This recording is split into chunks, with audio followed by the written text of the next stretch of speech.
Good morning to all of you. Myself Bhushan sir from West Champaran Bihar. मैं उम्मीद करता हूँ कि आप लोग बिल्कुल अच्छे होंगे, स्वस्थ होंगे, तंदुरुस्त होंगे और मैं भी आप लोग के बीच बिल्कुल अच्छा हूँ, स्वस्थ हूँ, तंदुरुस्त हूँ। मैं ज्योमेट्री का एक चतुर्भुज चैप्टर है। इस चतुर्भुज में एक चतुर्भुज के प्रकार है जिसका नाम है पतंग चतुर्भुज। उसको मैं लेकर आया हूँ। उसके हर एक विशेषता, उसके हर एक फीचर, उसके हर एक गुण हम लोग जानने का प्रयास करेंगे, क्योंकि ये जो टॉपिक है हर एक परीक्षा के दृष्टिकोण से मोस्ट इम्पोर्टेंट है। यदि हम लोग इसकी विशेषता को अगर नहीं जानते हैं, इसके फीचर को नहीं जानते हैं, तो हम लोग से शायद क्वेश्चन बनाने में दिक्कत हो और हम लोग आंसर तक पहुंच ना पाए। तो सबसे पहले इसकी विशेषता को जानना जरूरी है, इसके गुण क्या है उसके जानना जरूरी है, और इसके शेप और साइज क्या होता है इसके बारे में जानना जरूरी है। तो ठीक है, मैं चल रहा हूँ इसे एक्सप्लेन करने के लिए। देखा जाए जो चतुर्भुज है पतंग चतुर्भुज है। क्या है? पतंग चतुर्भुज। तो पतंग चतुर्भुज किसे कहते हैं? ऐसा चतुर्भुज जिसके आसन भुजाओं के जोड़े समान लंबाई को, उसी को हम लोग क्या कहते हैं? पतंग चतुर्भुज कहते हैं। जैसे आसन भुजा क्या हुआ?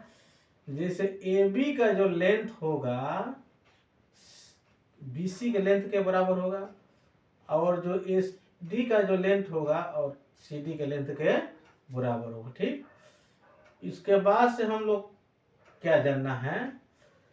ये जो कोण A जो होगा नो, कोण C के बराबर होगा। A C के बराबर होगा, लेकिन B D के बराबर ये नहीं होगा।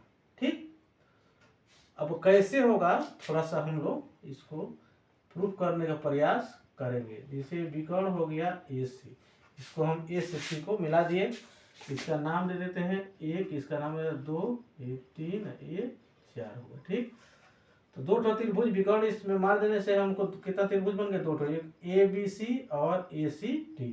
ठीक, और दोनों के दोनों त्रिभुज जो बन गया है वो समद्विबाहु त्रिभुज हुआ। ठीक, जो कि ये हम त्रिभुज के सभी प्रकार के बारे में, उसकी क्या विशेषता है, ऑलरेडी उसको एक्सप्लेन कर चुका हूँ, जाकर आप उसे देख सकते हैं।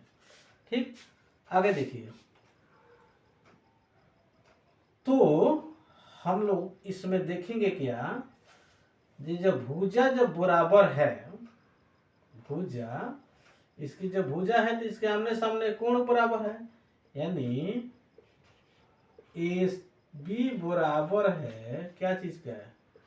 BC के। तो AB के सामने के कोण हुआ क्या? 2, और BC के सामने के कोण क्या हुआ? कोण 1। ये बराबर हो गया। ये ABC त्रिभुज में हम देखें। ठीक, अब देखिए इसको समीकरण हम 1 मान लेते हैं। अब किसको? ADC में। ADC में ये भुजा बराबर के सामने वाला कोण बराबर हो जाएगा। जैसे इसमें AD बराबर है क्या चीज के? DC के। क्या चीज के? DC के। तो AD के सामने वाले कोण क्या हो गया? AD के सामने का कोण 3 हो गया, और DC के सामने के कोण क्या हो गया? DC ये रहा, इसके कोण 4 हो गए। ठीक, अब देखिए, अब इसको समीकरण हम लोग का मान लेंगे 2 मान लेंगे। ठीक, अब लिखो समीकरण 1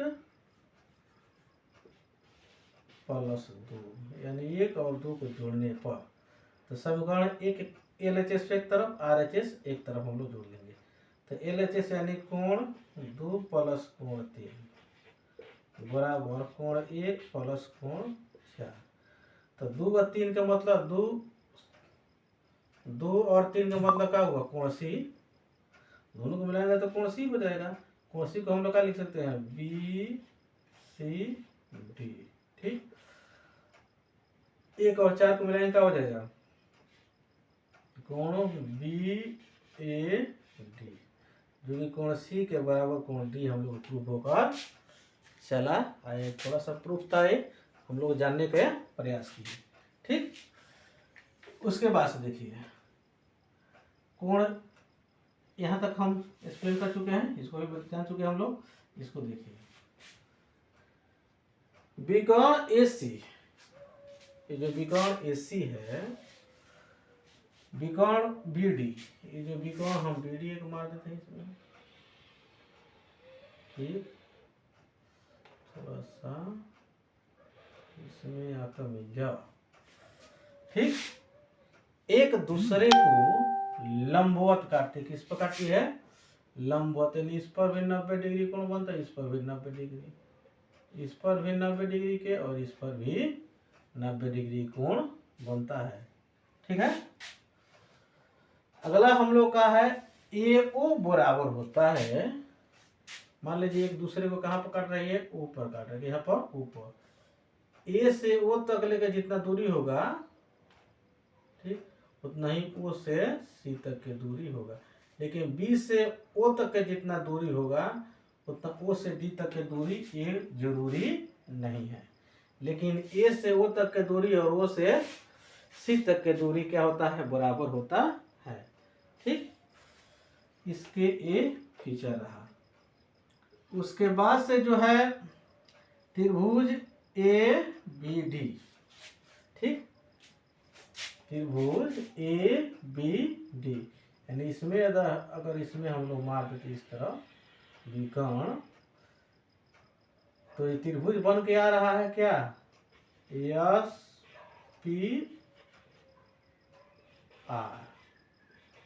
तथा त्रिभुज PQR, ये दोनों त्रिभुज जब होगा ये सर्वांगसम हो जाएगा। क्या हो जाएगा, ये दोनों त्रिभुज सर्वांगसम होगा। कैसे होगा, तो किस नियम से होगा, भुजा यानी साइड साइड साइड सर्वांग समता से, सर्वांग समता से, इससे भुजा भुजा सर्वांग समता से क्या होता है, सर्वांगसम होता है। क्यों, क्योंकि अभी हम लोग जाना कि ऊपर का भुजा इसके ऊपर का भुजा, यानी PS बराबर होता है किसके, PQ के, SR बराबर हो जाए किसके, QR के।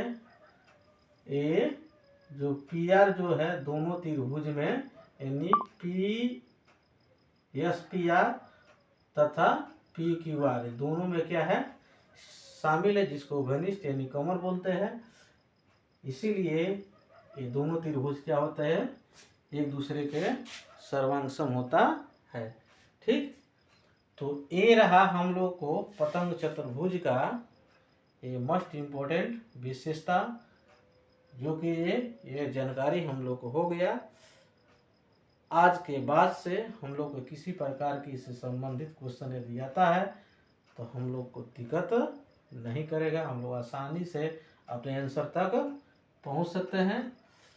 मेरे वीडियो को अंत तक देखने के लिए बहुत बहुत धन्यवाद। यदि मेरे चैनल पर आप नया हैं तो आप मेरे चैनल को सब्सक्राइब कीजिए, लाइक कीजिए और इस वीडियो को पूरे भारत में फैलाने का काम कीजिए। तब तक के लिए जय हिंद, जय भारत।